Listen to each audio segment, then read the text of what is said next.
তো গাইস তোমাদের আজকে আমি একটা সিক্রেট রিভিল করব। সবার নিজের নিজের পার্স থাকে, মানে কিন্তু মায়ের স্পেশাল ব্যাগটা দেখো দেখি। গো মিঠু কান্না করছে নাকি যাওয়ার সময়? শাশুড়ি বৌমা রেডি হয়ে গেছে, দুজনে এবার চলে যাবে ঝুলন মেলায়, আর আমি একা থাকবো ঘরে।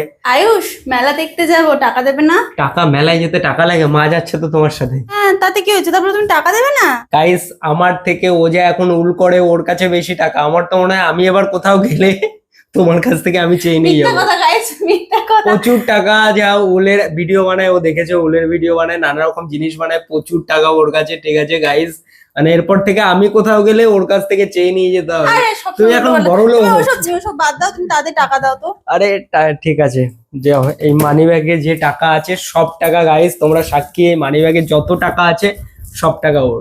ঠিক আছে, নাও যাও, পুরো মানি ব্যাগ যত টাকা আছে সব টাকা তোমার। আর গাইস, ওর মানি ব্যাগের টাকা এই 20 টাকা ছিল। আরে 20 টাকা বেশি, 20 টাকা ছিল। হ্যাঁ, আমি তো বললাম নেই, এটাও কিন্তু ওই সকালে আমি দিয়েছে। সকালে 20 টাকা ওকে দিয়েছিলাম, ওই টাকাটাই ওর আছে। তাহলে গাইস গরিব মানুষ, ওই সকালে আমাকে 20 টাকা দিচ্ছে, এখন বিকেলে এসে ওই খুঁজে নিয়ে চলে যাচ্ছে। কি করে জানবো 20 টাকাটাই রাখবে আর টাকা থাকবে না ওর কাছে? মানে সবাই রেডি হয়ে আমাকে নিলে না, বলো? কারণ গাইজ ও কোনো জায়গায় যেতে চায় না, আর ওর ভরসায় থাকতে গেলে সব জায়গায় আমাদেরও দেখা বন্ধ। তাই আমরা ঠিক করি যে ওকে বাদ দিয়ে আমরা দুজনেই যাব দেখতে। সত্যি মানে কোথাও আমাকে নেয় না, দুজনে মিলেই যেখানে যাবে শাশুড়ি বৌমা মিলেই চলে যায়। আমি বসে বসে মানে বেচারা আমি ঘরেই পড়ে থাকি, দুজনেই চলে যাও সব জায়গায়। সবাই চলে গেলে ঘর পাহারা দেবে কে? তুমি না ওই ঘরই পাহারা দিও। তুমি যে যাচ্ছ মেলায়, আমার জন্য খাবার আনবে তো? জিলাপি নিয়ে আসবো। জিলাপি তো আমি খাই না, অন্য কিছু নিয়ে আসবে। আমাকে বাদাম ভাজা। বাদাম ভাজা? আমাকে জিজ্ঞেস করো। মানে ছোটবেলা থেকে গাইস, মানে মা বাবা কোথাও মেলায় বা কোথাও গেলেই, বাড়ি থেকে বেরোলেই জিজ্ঞেস করতাম যে কি কি নিয়ে আসবে। আমাকে জিজ্ঞেস তুমি করো। কিছু নিয়ে আসবে তো? আমি তোমার জন্য একটা পাঁচ নিয়ে আসবো। পকেট থেকে 20 টাকা নিয়েছো? ওই 20 টাকার একটা পাঁচ নিয়ে আসবো। 20 টাকায় 20 টাকা লাগে না? তাতে কি হচ্ছে? 1 টাকা লাগে, 19 টাকা আমার। গাইজ আমরা যাচ্ছি মেলা, আমি মা বললাম টাকা দিতে, মাত্র 20 টাকা দিয়েছে। মানে ভাবতে পারছো কতটা কিপটে একটা মানুষ হতে পারে? ভাবতে পারবে না, আমার থেকে ওর কাছে এখন প্রচুর টাকা, ধপ প্রচুর মারছে মানে guys। উলফুল করে। এই দেখো এখনো একটা ব্যাগ রেডি হচ্ছে, এত দামি দামি ব্যাগ করে ও না দেওয়ার আমি আরো ওর বাহানা। কাছে এখন টাকা চাইতে হয়। ও না দেওয়ার বাহানা, অ্যাকচুয়ালি ও দেবে না, সেটা মুখ ফুটে তো বলতে পারে না যে না আমি টাকা দেবো না। তো সেই জন্য এরকম বাহানা দিচ্ছে, ওর কথা মানে ধরাই যায়। Guys, তোমাদের আজকে আমি একটা সিক্রেট রিভিল করব। সবার নিজের নিজের পার্স থাকে, মানে ওর একটা ব্যাগ রয়েছে, কিন্তু মায়ের স্পেশাল ব্যাগটা দেখো দেখি।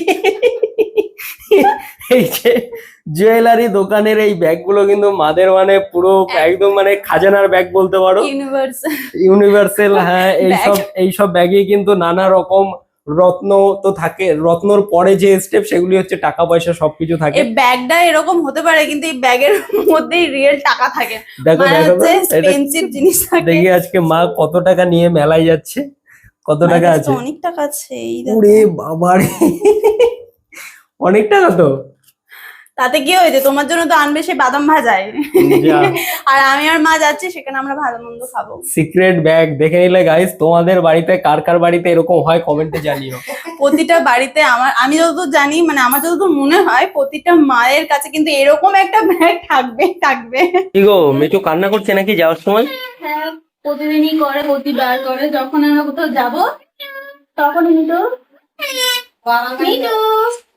কি অবস্থা, পাটা এখন কেমন আছে? পাটা খুব একটা ভালো না, ওকে বের করতে পারি না খাতা দিয়ে। ওর বেরোতে মানে কষ্ট হয়, আবার ঢুকার সময়তেও কষ্ট হয়, সেজন্য খুব একটা বের করি না, ওখানেই থাকে। আর যখন দেখবে যে কোথাও যাবে, ও তো 2 দিন ধরে কথাই বলছিল না। এই 2 দিন হলো, মানে কাল থেকেও কথাটা একটু বলছে, যেমন আজকে যাচ্ছি কথা বলছে। 2 দিন আগে তো কোথাও গেলেও কথা বলছিল না, তাই না মিটু? এসছো ফাইনালি? গাইস রাত বাজে 11টার কাছাকাছি, 11:15 বাজে। তুমি জানো ওখানে ভূতের একটা সিন করেছিল, মানে তারা তান্ত্রিকের একটা সিন করেছিল, পুরো চিতার মধ্যে মানুষ শুয়ে আছে। মানে সত্যি ভয়ানক ছিল। কেমন লাগলো বলো? আমাদের এখানে প্রথম বিয়ের পর আমাদের এখানে ঝুলন দেখে কেমন লাগলো? সত্যি দারুণ। আমি প্রথমবার ঝুলন দেখলাম, এর আগে আমি কখনো দেখিনি, সো ফার্স্ট টাইম এক্সপিরিয়েন্স তো দারুণ। মা তোমার জন্য জিলিপি এনেছে, ধরো। আর আমি তোমার জন্য বলেছিলাম পাঁচ নিয়ে আসবো। সেই জিলিপি বলেছিলাম আনতে, পাঁচ কিন্তু অর্ধেকটা, কারণ আমি অর্ধেকটা খেয়ে নিয়েছি জিলিপি। তাহলে চলো এবার একটা করে জিলিপি খাই, নাও দেখি। সত্যি মানে ওখানে মেলাও বসেছে, কত দোকান জানো, পুরো বসে তো মেলা। আমাদের এখানে। এই জিলিপি গুলো খুব একটা ইয়ে নয় কিন্তু দেখো। হ্যাঁ সব ওরকমই। হুম, দারুন। রাত 11টার সময়, আমিও খাবো একটুখানি। রাত 11টার সময় গাইস ভাত না খাইয়ে দেখো জিলিপি খাওয়াচ্ছে, কি অবস্থা ভাই। বিয়ের ও পরে বলেছিল যে বিয়ের মেলা থেকে পরে এই জিলিপি আনতে। অবস্থা।